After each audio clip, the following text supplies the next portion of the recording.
Welcome to Sacrilegious Discourse. For this is what the Sovereign Lord says. Why do you need prophets to tell people who you are and what you want? If you can justify everything that the God of the Bible has done, then you can justify any of your behavior. A lot of this mentality is trickling into what is now mainstream right-wing Christianity. I am capable of empathy greater than this God of the Bible. This is a Bible that they tell kids. This is the good Lord. This is the good book. He is fantasizing about murder, mass murder. Head over to sacrilegiousdiscourse.com right now to find out how to leave us a review or support us on Patreon.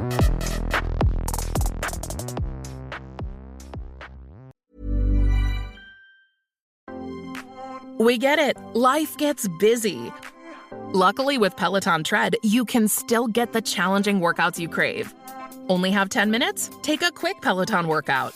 Want to go all out? Chase down your goals with 20 to 45-minute tread workouts. No matter your goals or time, Peloton has everything you need to become everything you want.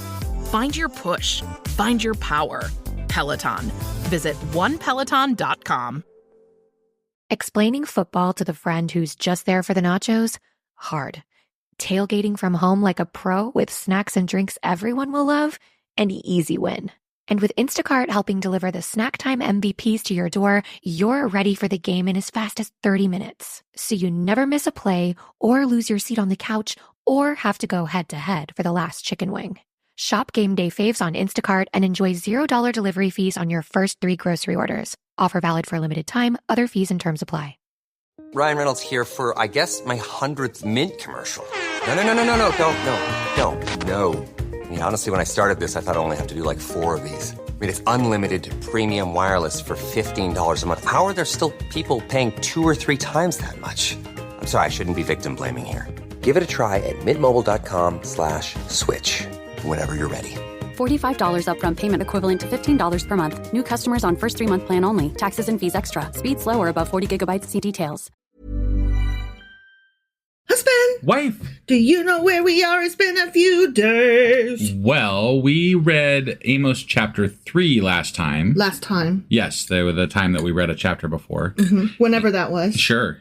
Yeah. And God reminded the Israelites that he chose them. Mm-hmm. And we commented that we kind of wish that he just, could we not be chosen? Could you not pick us? We don't want to be part of this. And because mm-hmm. God's MO, mm-hmm. so to speak, in the Old Testament is you don't worship me enough and I'm going to kill you. Mm-hmm. Pretty much like consistently. Perpetual and consistent. Yeah. And even like if you do maybe repent, he still maybe will kill you.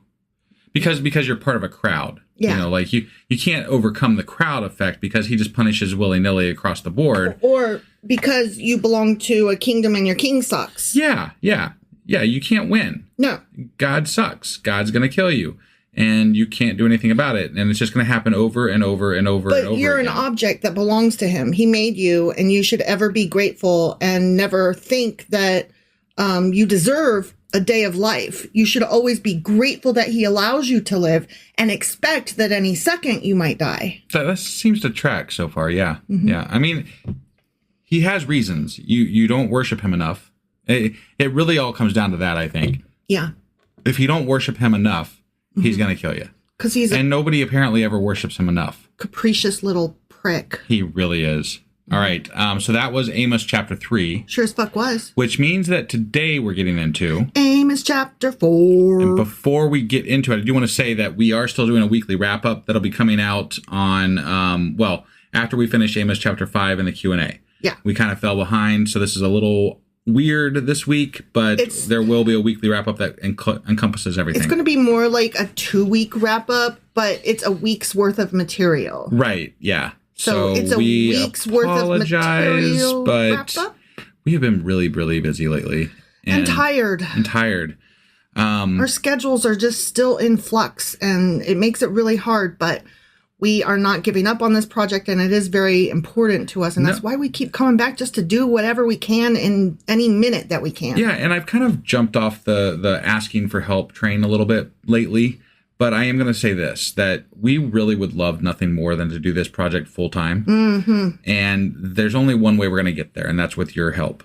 Right. So if you have the ability to give us $12 a year, that's $1 a month, right? There are levels at our Patreon as low as that. Every little bit helps. Don't think that $1 is too little.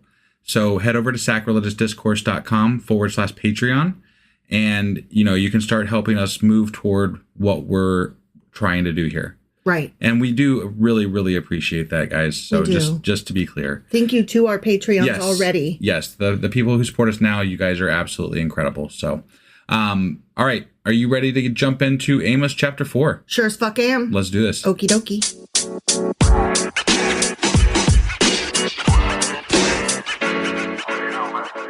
All right, we're about to jump into chapter 4, and it's a continuation from the last chapter. Okay. Yeah. And here's how it starts. I love this. Ready? Yeah.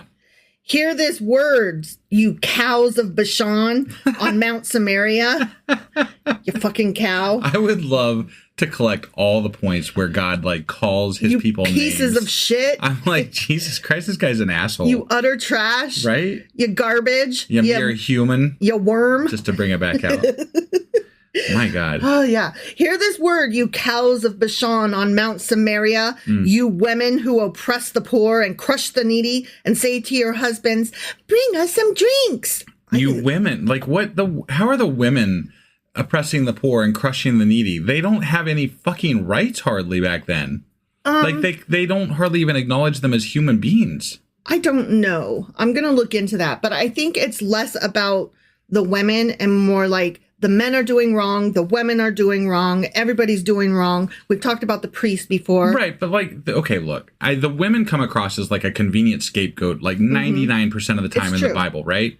And moreover, the men are the one making most of the decisions from what I can gather based on what we have read of the Bible. Yeah. Except for Esther when they had to come for her for help. Look, I'm not saying there are actually a lot of accounts that say that they're early on in biblical times that women were more prominent and it kind of diminished over time.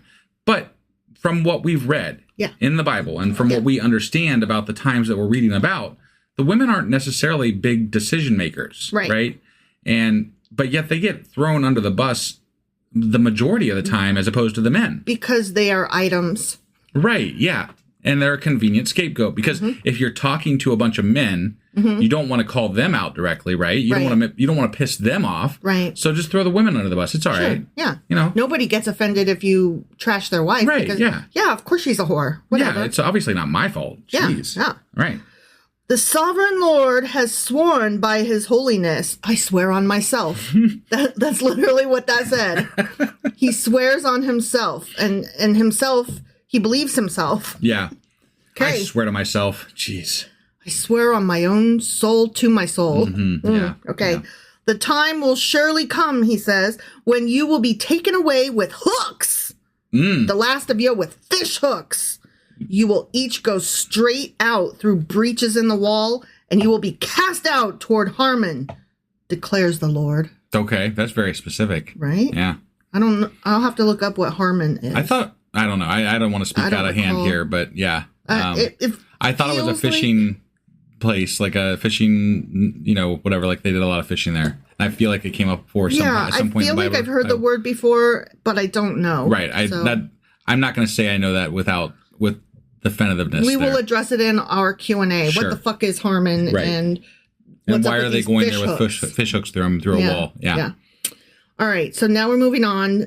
That continuation from the last chapter is over. Okay. Yeah. Now we're on to our own thing. Go to Bethel and sin. Go to Gilgal and sin yet more. Bring your sacrifices every morning, your tithes every 3 years. He's being very sarcastic here. I gathered, yeah. Like, I'm trying to convey that with my tone, but he's like, sure, go ahead. Do what the fuck ever. Why don't you even do worse? Go ahead. Okay. Burn leavened bread as a thank you offering and brag about your free will offerings. Boast about them, you Israelites, for this is what you love to do, declares the sovereign Lord. Wow. I gave you empty stomachs in every city and lack of bread in every town, yet you have not returned to me. I punched you in the fucking eye and you don't want me. I don't understand it. I don't think, for being a god, he distinctly lacks an understanding of human nature, of human psychology. Yeah. Like that's not how you don't hurt people and then expect them to love you. He's the abusive boyfriend who's pissed off that his girlfriend left him, and he goes after her with a bat and is bashing her in with the bat, screaming at her, "Why won't you come back to me?" But he also doesn't even do it directly. He does it through a fucking prophet. Yeah. Like the prophets are the one telling them that he's killing them. Yeah. And then they're like, well, fuck him. Right. And I kind of would be too. Like, who are you to tell me that this guy is an asshole to me because I'm not doing it quite right? What the fuck, man? Yeah. I don't like the condoning of abuse here. No. This book is very victim blamey. You know? No, it is. Does not like. Right. All right. So I fucked you up, and yet you still have not returned to me, declares the Lord. Mm-hmm. I also withheld rain from you when the harvest was still 3 months away. I mean, I tried to kill you. Listen to all these things I did to torture and punish you, right? And you still don't love me. Jesus. I don't understand. What the fuck's wrong with you? Right? Yeah. I sent rain on one town, but withheld it from another. I'm a cruel piece of shit. Why won't you love me? But what did that one town do? Did they, were they good? One field had rain, another had none and dried up. People staggered from town to town for water, but did not get enough to drink. Yet you have not returned to me, declares the Lord. Again, going about this the wrong way, man. Correct. Yeah. That is correct. Yeah. Sounds to me like they made the right choice, personally. If shit's going to happen to them either way, thanks, I'll strike out on my own. Right. Yeah. Many times I struck your gardens and vineyards, destroying them with blight and mildew.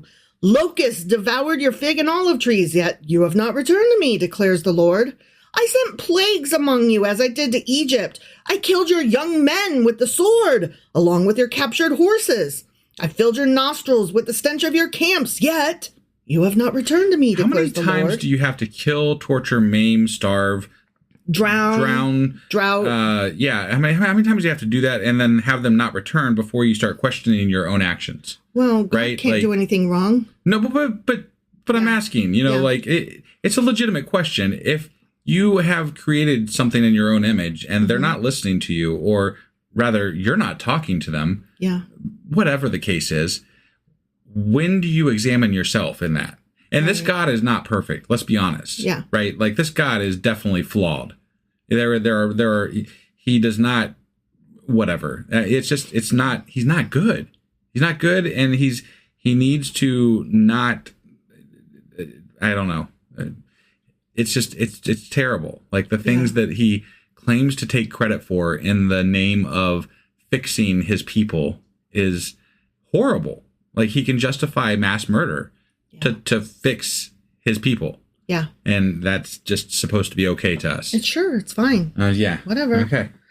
I overthrew some of you as I overthrew Sodom and Gomorrah. And by overthrew, I mean, turned over and killed. Yeah, like Sodom and Gomorrah got fucking demolished. Yeah. That's not just overturned. Yeah. Right. Okay. You were like a burning stick snatched from the fire, yet you have not returned to me, declares the Lord. Therefore, this is what I will do to you, Israel. Oh, okay. It's going to be worse. More punishment, yes. Get ready for this. Yeah. And because I will do this to you, Israel, prepare to meet your God. Oh, damn. That's, okay. That's not over the top. Finally, I guess you're going to show yourself after you, torture, punish, kill, maim, starve. Drown and drought. Right, yeah.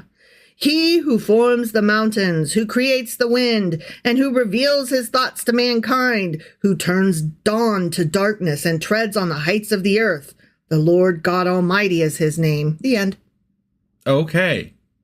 I'm going to get you. He turns dawn to darkness. That's not just science. No. Right. The sun didn't go down as it always does. Right, yeah. Yeah, and he treads on the highest mountains. Maybe that's why you're not supposed to have like altars up there on the high places. That's his like stomping ground. He's like, stay the fuck away from me. I'm trying to skip along. Yeah. I'm trying to do leapfrog. God damn it. This is a lot of punishment that he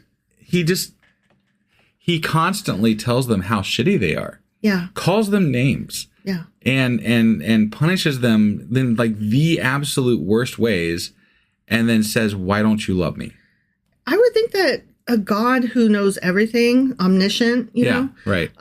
Would understand psychology and would understand basic human decency. And we've talked about that before, right? Like, and this is the phrases. These are the things I've heard from people who are, you know, Christian or whatever.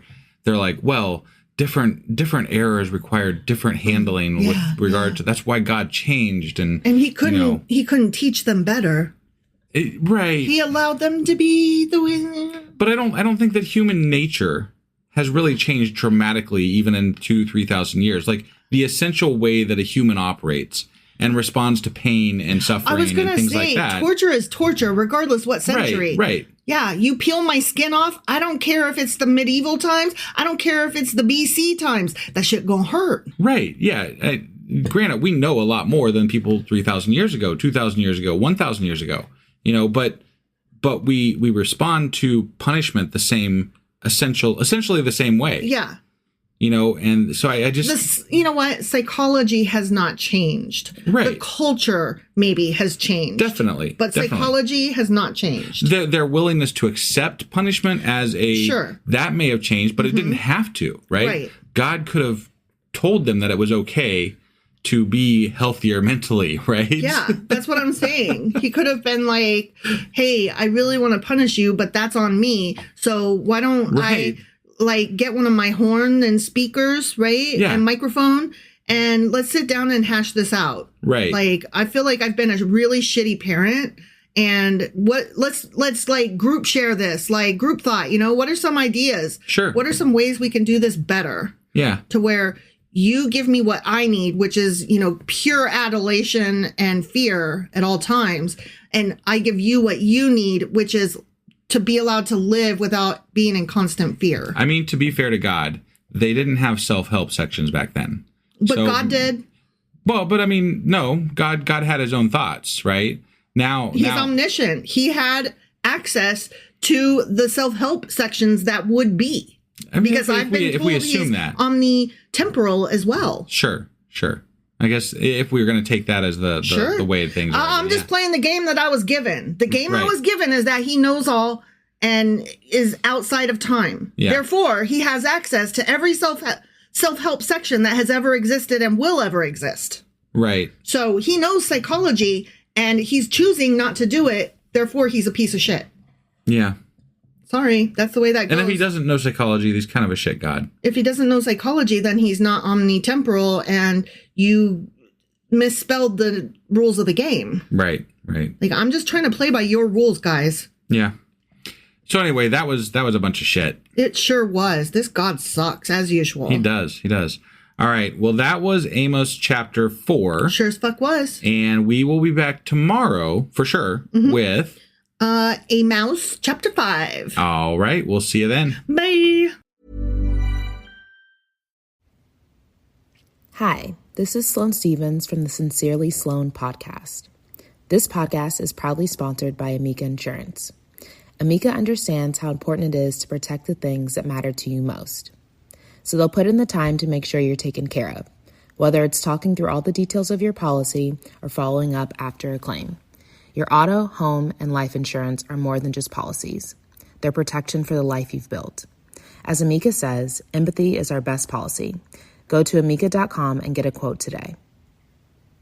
How did you actually sleep last night? If it didn't feel like your very best rest, then you need to upgrade to the softest, most luxurious bedding from Boll & Branch. Their signature sheets are made from the finest 100% organic cotton and get softer with every wash. Millions of sleepers love their sheets, and right now, you can feel the difference for yourself during their biggest sales of the entire year. Hurry to bollandbranch.com to shop their best offers. Limited time only. Exclusions apply. See site for details. 1-800-Flowers.com knows that a gift is never just a gift. A gift is an expression of everything you feel and helps to build more meaningful relationships. 1-800-Flowers takes the pressure off by helping you navigate life's important moments by making it simple to find the perfect gift. From flowers and cookies to cake and chocolate, 1-800-Flowers helps guide you in finding the right gift to say how you feel. To learn more, visit 1-800-Flowers.com/ACAST. That's 1-800-Flowers.com/ACAST.